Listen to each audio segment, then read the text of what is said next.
El paso del Santo Sudario. Javier Arce. Era una mañana desapacible. El viento del oeste soplaba ría arriba, dejando sobre la línea de pleamar una gruesa costra de espuma blanca. Las veletas de los hastiales giraban con frenesí, y las hojas de las plantas trepadoras crepitaban aferradas a los muros de las casas y los encañados de los huertos. El pueblo suspiraba como un enfermo destemplado. Había concertado una cita con la alcaldesa. Envuelto en el abrigo me presenté 2 minutos antes de las 12. Coincidí en el patio de la casa con su marido, quien regresaba de una mañana de caza, arrastrando un sartal de perros enloquecidos por el viento. Hizo un leve saludo de cabeza, murmuró algo ininteligible y siguió a lo suyo antes de aparecer su esposa. Ella estrechó mi mano y me hizo pasar a un pequeño cuarto junto a las escaleras de la bodega, el cual hacía las veces de despacho. La alcaldesa me escrutaba bajo las alas de un águila culebrera disecada. Después de un breve intercambio de cortesía y una taza de café, introduje el tema que me había llevado allí. «No lo entiendo», dije. «He sido párroco de varias feligresías en pueblos de la zona y nunca había visto cosa igual. Llevo 4 semanas en Apedra y apenas ha pasado un alma por la iglesia». «Ya no son tiempos de fe, Xavier», respondió ella. «Si le soy sincera, tendrían que arrastrarme de las piernas para que usted me viera allí». «Eso sí lo entiendo, pero ¿y las personas mayores?» «Desde que murió el padre Martiño, llevan 3 años sin párroco. Son ancianos, gente sencilla que busca una vida cómoda. Déjeles una semana sin lechero y no se levantarán de la butaca. Un mes sin misa y no saldrán a la calle». «Pero sí los veo a menudo por las calles del pueblo», repliqué, aunque apenas me devuelvan el saludo. «Aquí todo el mundo parece estar o bien atareado yendo de un lado a otro, o bien ensimismado vagando sin rumbo. Sugiere todo lo contrario a una vida cómoda». Me refería a que en su mayoría son personas pragmáticas, gente dura del campo. Quizás se hayan acostumbrado a rezar solo de puertas para adentro de sus casas. Dese un tiempo, seguro que acaba rodeado de fieles. ¿Un tiempo? ¿Cuánto? Imagino que terminarán confiando en usted. Ojalá sea así. En cualquier caso, el prelado me envió para reacondicionar la iglesia y renovar los oficios. Hoy celebramos San Policarpo y en una semana será miércoles de ceniza.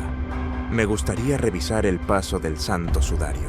Según tengo entendido, se guarda en el taller de la familia Alonso. ¿Según tiene entendido? Así figuraba en los informes que el padre Martiño envió a la diócesis. La alcaldesa se tomó un tiempo en contestar. «En ese caso», dijo al fin, «¿por qué no va a ver el paso?» «Porque no puedo acceder al lugar dado que se trata de una propiedad privada y porque los Alonso parecen evadirme. En un par de ocasiones he visto al otro lado de su cerca a un hombre cortando leña. Otro día vi a una muchacha haciendo la colada. Se me quedó mirando, pero no abrió la boca. Presumo que el hombre es el cabeza de familia y la joven su hija. Pero ninguno responde a mis saludos. Parecen muy concentrados en sus faenas y simplemente me ignoran. No puedo hacer nada al respecto. Los asuntos de la iglesia con particulares tendrán que tratarlos ustedes a través de canales eclesiásticos, supongo». Insistí en busca de algún tipo de arreglo, pero de nada sirvió. Era obvio que la alcaldesa había tomado la determinación de no apoyar nada que tuviera que ver con la religión católica. Mi presencia le estaba incomodando. Nos despedimos con frialdad y retorné a la calle, que parecía una torrentera de aire salado. Mis pasos me llevaron a la iglesia, y una vez más contemplé el cimborrio alabeado, la cubierta destejada, los cascotes a los pies de los contrafuertes, el musgo enseñoreado en los intersticios de los sillares. El viejo portón gimió a mi paso. Busqué a la señora Tegra. ella era la única persona con la que podía sostener una conversación sin recibir miradas suspicaces o apremiantes. El primer día me entregó las llaves de la iglesia y las de una diminuta y ruinosa casa adosada al campanario, donde me alojaba.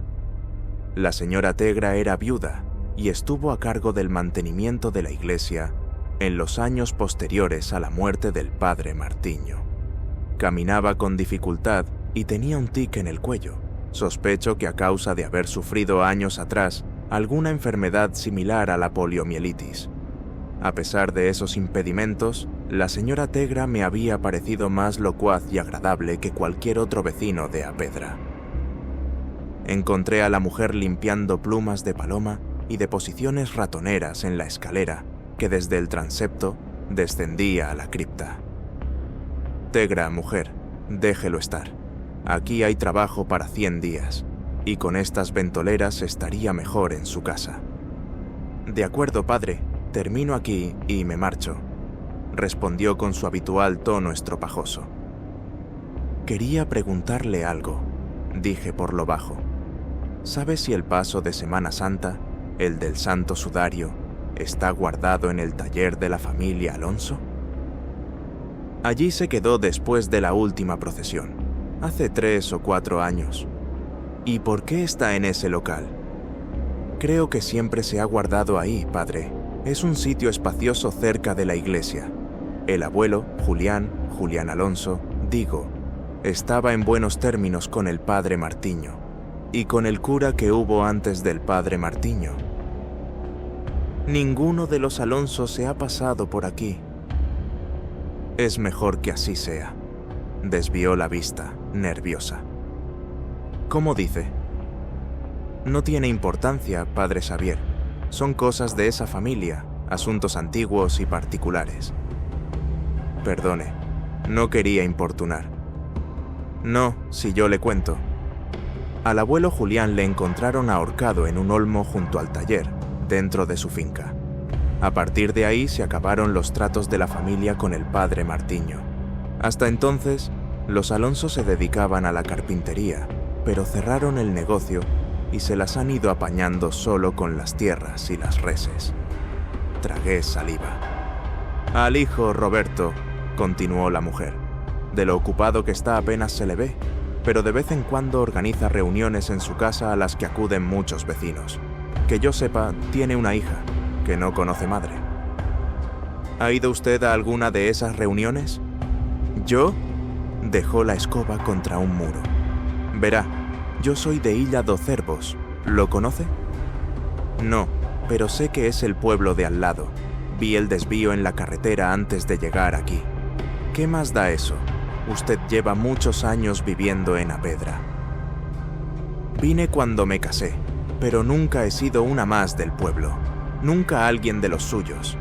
Cuando faltó mi marido, me dediqué a cuidar la iglesia con el beneplácito del padre Martiño, a cambio de un poco de paga y caridad. Cuando también faltó el padre Martiño, simplemente seguí haciendo lo que hacía hasta entonces. Usted ya me entiende. Creo que sí la entiendo.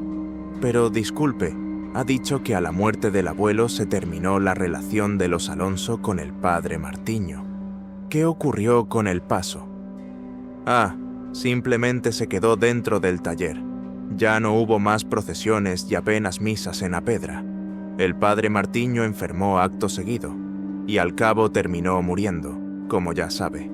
Hasta que usted llegó, nadie se había interesado ni por la iglesia, ni por las misas, ni por paso alguno que valga. ¿Y ningún vecino ha querido conservar la iglesia o continuar con las tradiciones? Diríase que no. Todos en el pueblo parecen satisfechos con las reuniones de Roberto Alonso, y aquí no se acercan más que para traerme alguna ropa o conserva. Me parece extrañísimo lo que cuenta. Estiré el vuelo de mi abrigo. Padre, hay cosas en las que es mejor no meter las narices. Es un pueblo cerrado. Ellos se lo guisan, ellos se lo comen.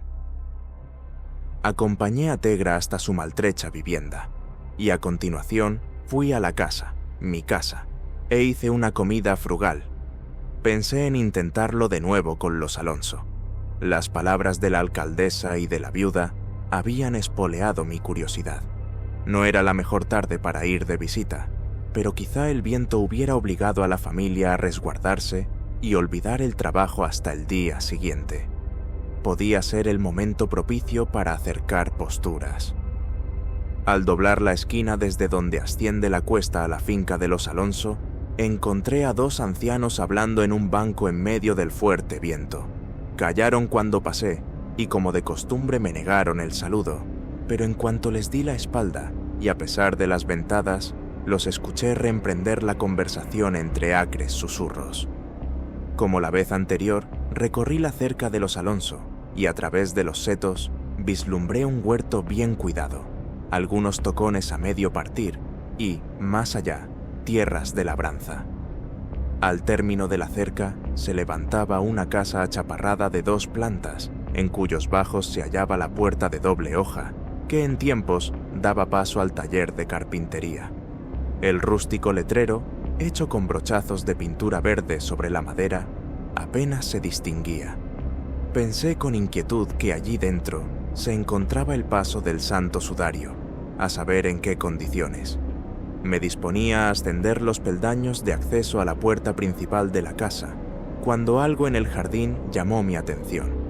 Al otro lado de la cerca, entre rumorosos setos y siemprevivas, me miraba con curiosidad la muchacha que días atrás viera haciendo la colada. El pelo negro que ondeaba al viento contrastaba con su mirada fija y penetrante. Tenía unos rasgos angulosos, poco femeninos. Se llevó un dedo a los labios exigiendo silencio e hizo varios ademanes con la cabeza, como invitándome a que me acercara. Pasaron unos segundos de estupefacción. Finalmente hice caso omiso, me giré y pisé el primer peldaño en dirección al timbre. La muchacha agitó las plantas que la rodeaban. Rectifiqué. Di unos pasos hacia ella y apoyé mis manos en el palenque. Ella retrocedió, pero no dejó de observarme. «¿Qué ocurre, muchacha?». No hubo respuesta. Aún hoy me pregunto si fueron los ojos incisivos y francos de la chica, los aires que venían de la mar agitada, o mi insana propensión al fisgoneo. El caso es que emprendí algo inopinado y reprensible dada mi condición de sacerdote. Hice pie en el travesaño de la cerca, me agarré con una mano a una estaca y con la otra a un seto, y salté al otro lado. Todavía no podía creerlo. Acababa de colarme en la propiedad de los Alonso. La muchacha volvió a retroceder, pero no parecía sorprendida. De nuevo pidió silencio y, andando de espaldas, se perdió tras las sábanas del tendedero. La seguí agazapado y caminamos por el borde de una faja del labrantío en dirección a unos edificios bajos que se encontraban al fondo de la finca. En algún lugar impreciso, una puerta de metal chirriaba a causa del viento. Yo no dejaba de echar la vista atrás, a mi izquierda, hacia la casa principal y las tierras de labor. En cualquier momento podría aparecer Roberto Alonso o uno de sus aparceros. Aquello era una locura. ¿Qué haría el cabeza de familia si llegara a sorprender al cura en sus terrenos, siguiendo a su hija como un perro faldero? La chica completó el último trecho a la carrera, hasta que desapareció por la puerta de lo que parecían unas cuadras. Apreté el paso y me quedé en el umbral. Dentro estaba oscuro. «¿A dónde me llevas?», susurré. De nuevo no hubo contestación. Hice acopio de valor y me sumergí en la penumbra. Cuando mis ojos se adaptaron a la oscuridad, vi varias casillas, bebederos y forrajeras sobre un suelo de grava y paja. Recorría el pasillo central, una secuencia de 3 cercos de blanca luz que se filtraba por las aberturas del techo. A la izquierda de dichas aberturas, un entablado horizontal formaba un balconaje a modo de segundo piso. No había animal alguno. La muchacha me esperaba al final de la cuadra, a las puertas del guadarnés. «¿Cómo te llamas?», pregunté sin un ápice de esperanza. Accedimos al cubículo y, entre arreos y guarniciones cubiertos de polvo, ella me mostró una tosca escalera de madera que se colaba por el entablado superior. En esta ocasión subí el primero. Arriba había un enil, hasta los topes de hierba seca segada mucho tiempo atrás. En una esquina había 2 trillos. El vendaval golpeaba las tablazones del edificio, y sin embargo el interior apestaba agria y herméticamente. Pero lo que más llamó mi atención fueron los barrotes de una gran jaula situada al fondo, bajo el gablete. Me acerqué, la muchacha tras de mí, y bajo la exigua iluminación pude observar los contornos de un hombre confinado.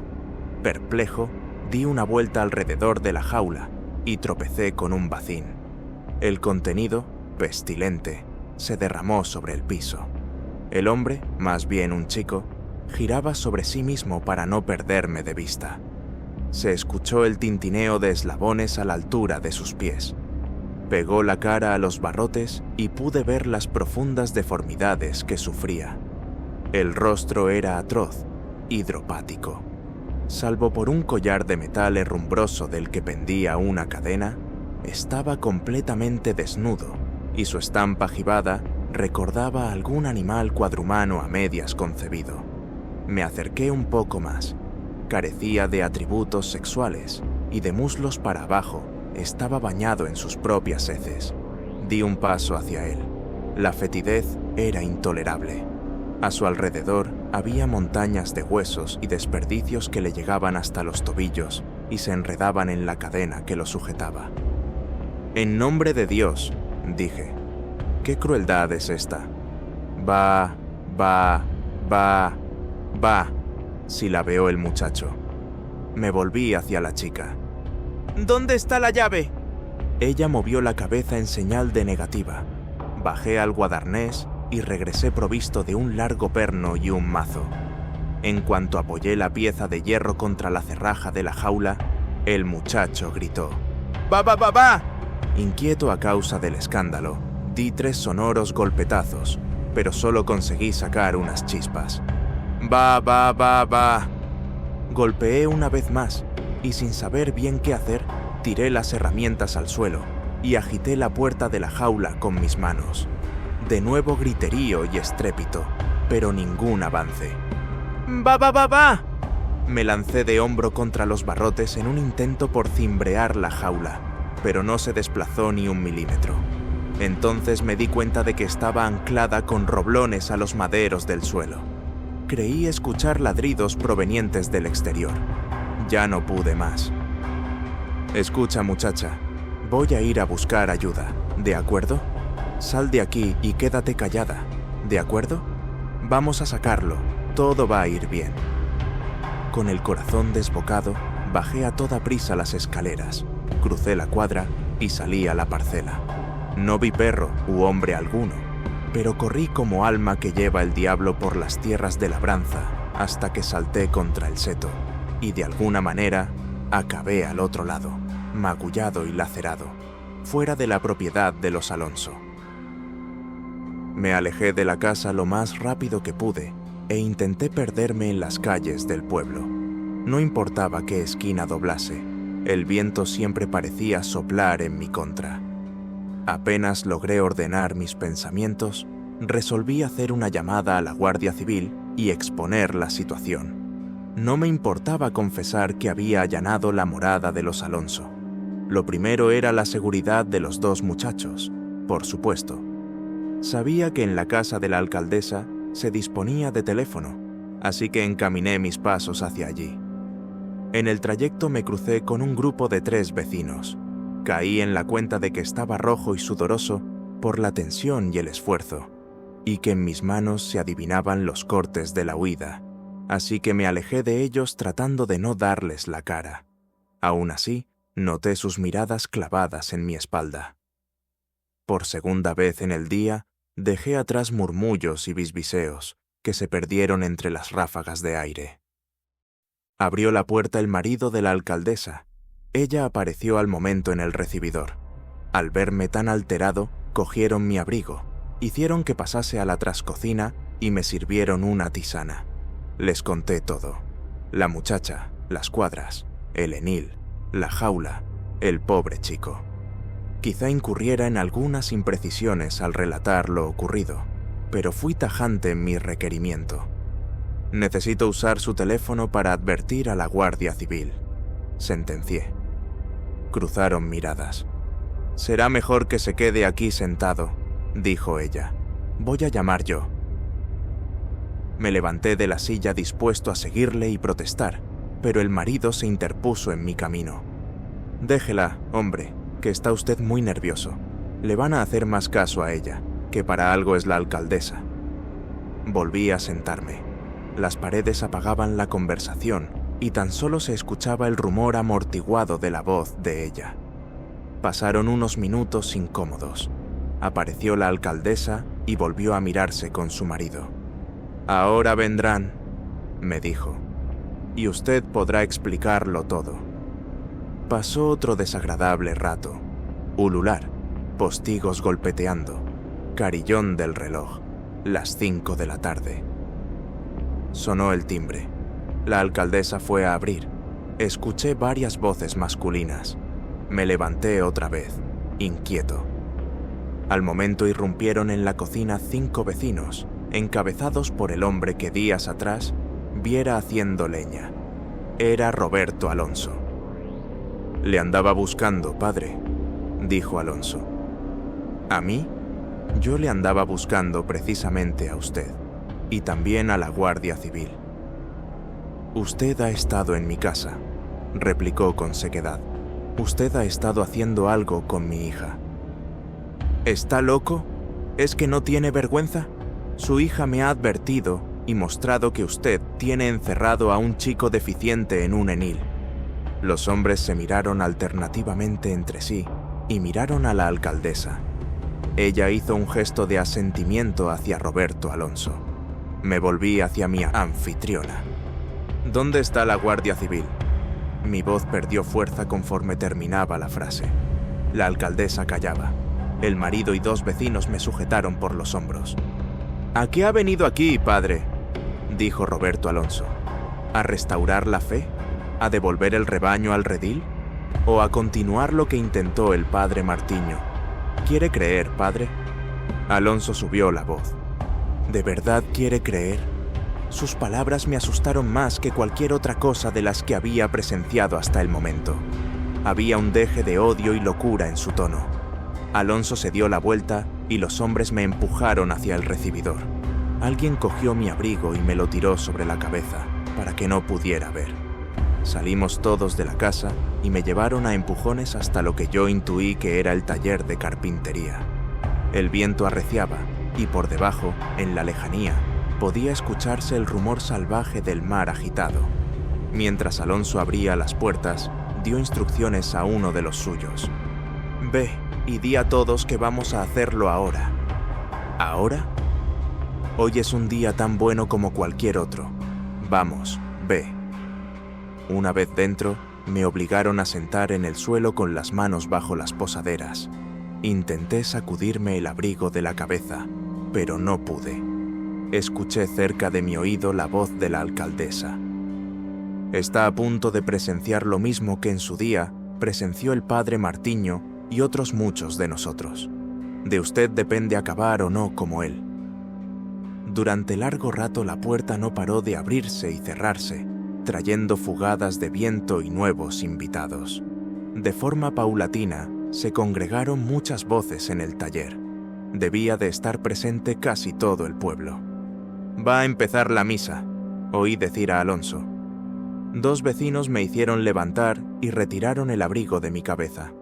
Había unas 30 personas reunidas en un espacio cuadrangular, junto a cuyas paredes se acumulaba sin orden ni concierto todo tipo de herramientas: bancos, prensas, sierras de bastidor y cuchillas melladas. Sobre los muros, hachas, escoplos, escuadras, plomadas y formones, oxidándose en silencio junto a largos listones sin desbastar. Alguien había pintado en tabiques y techo una suerte de dibujos horribles e infantiles que representaban cavernas, dragones, demonios alados, parejas fornicando, hombres fornicando con bestias, mujeres fornicando con animales, niños fornicando con niños, escaleras y puertas, cornucopias y diversos signos esotéricos que no supe interpretar. En la boca abierta de un horno como las fauces de un lobo, pude ver los restos chamuscados y desmembrados de la talla del Cristo del Santo Sudario. Los presentes miraban de cara a una ancha puerta corredera que, deduje, debía dar a las tierras de labor de los Alonso. La multitud hizo hueco cuando ésta se abrió, y por ella hicieron entrar a 2 bueyes enyugados. Las bestias, asustadas por el vendaval, daban cabezadas, tironeaban con patas atiesadas y mugían entre babas, pero los hombres se aplicaron con el dogal hasta llevarlas al centro del taller.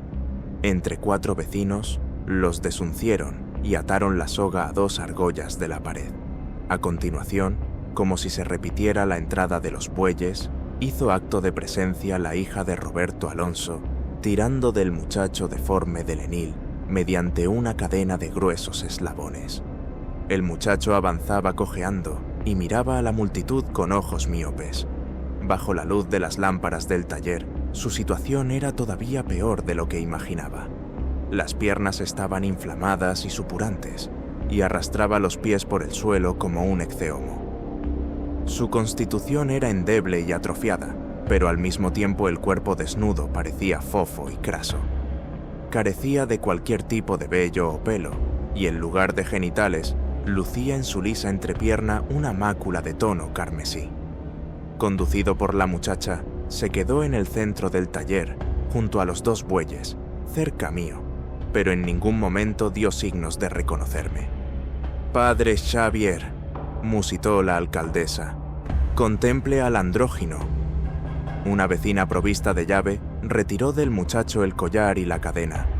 Al mismo tiempo, Roberto Alonso extrajo de un paño plegado de arpillera la refulgente amenaza de un cuchillo de matarife.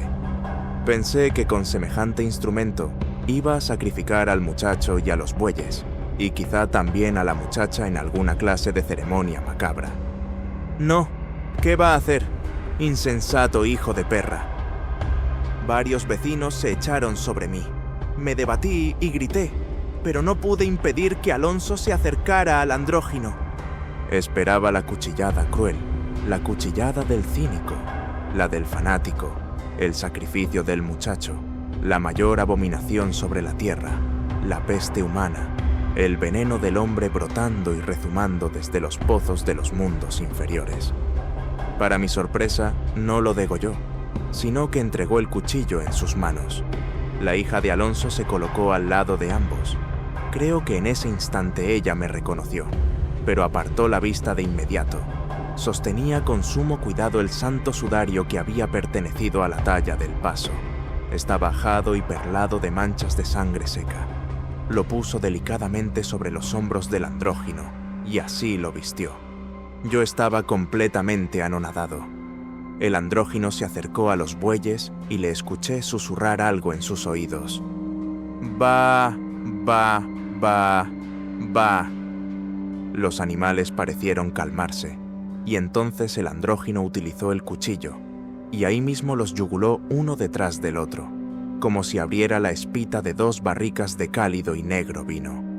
Durante largos minutos las bestias resollaron con pesadez, dejando un olor metálico en la carpintería, pero apenas se movieron hasta desplomarse sobre el sangriento charco. A continuación, el andrógino se acuclilló entre los cadáveres de las bestias y sorbió la sangre de sus cuellos, mientras los presentes conteníamos el aliento. 4 hombres ayudaron a dar la vuelta a uno de los bueyes y con pericia el muchacho utilizó de nuevo su cuchillo para abrir una acanaladura vertical entre el pecho y la falda de la criatura, de donde, a base de mano y herramienta, extrajo el corazón, seccionando de la pared torácica músculos, nervios, arterias y grasa. Con increíble avidez, comió crudo el corazón, y cuando yo era incapaz de imaginar qué más podía suceder, el andrógino comenzó a cantar. A lo primero era un gorjeo apenas audible, pero de a poco se tornó en una melodía lúgubre, solemne y cristalina, que dejó a todos los presentes extasiados. La penetrante voz de barítono del muchacho se elevó por sobre el vendaval y alcanzó las vigas del techado. En la vida había escuchado nada semejante. Si acaso lo más que puedo decir es que en su naturaleza, aquel melancólico salmo podría equipararse a la primera antífona que en algún momento pergeñaron los pueblos semitas del creciente fértil, tras serles revelada la palabra del Altísimo. El lenguaje empleado me era completamente desconocido, y todavía hoy dudo de si su origen es del todo humano. El cántico hizo derramar lágrimas a muchos de los vecinos. Otros alzaron sus brazos y salmodiaron, o, como Roberto Alonso, gritaron incoherencias intentando imitar la canción. No pocos entraron en una especie de trance que les hizo balancearse adelante y atrás sobre sus pies. Los hombres que me custodiaban soltaron su agarre. La luz de las lámparas oscilaba con cada verso. Traté de resistir el influjo del preternatural sonido, pero me era del todo imposible desviar la atención. Las sombras parecieron crecer y engrosar alrededor del andrógino, y el torbellino de su voz fue doblegándome con firmeza hasta que quedé sin mamparo alguno. Entonces me dejé llevar. La canción había calado en mi interior, y en ese preciso instante perdí cualquier viso de esperanza. Tuve que renunciar a todo lo que había sido hasta el momento. Tuve que abjurar de todo lo que creía saber o conocer. Eso es lo que se negó a hacer el padre Martiño, hombre más íntegro que yo, y lo que en último término le costó la vida. Avancé fascinado ante el andrógino, caí en postración y besé sus pies amorfos y desproporcionados. Creo que en medio del delirio adorador me arranqué el alzacuellos e incluso la camisa, y grité muchas excentricidades, preces y loas dedicadas a aquella increíble criatura. Pero el resto de la tarde y noche permanecen todavía lejos de mi recuerdo y comprensión. Aquella fue la primera de tantas otras veces en las que a lo largo de los años he rendido culto y alabanzas al andrógino, mi rito de iniciación, por así decirlo. Ahora me considero integrado de pleno derecho entre los vecinos del pueblo, y se me cuenta entre los más fieles y devotos que cabría imaginar. Pero en aquellos días en los que el viento sopla fuerte desde la costa, cuando la tarde muere tétrica y agitada tras el oleaje, una sensación de melancolía me invade, y a menudo me da por pensar si no hubiese sido mejor hacer como la señora Tegra, y haberme quedado limpiando las telarañas en los sótanos oscuros de la vieja y olvidada iglesia de Apedra.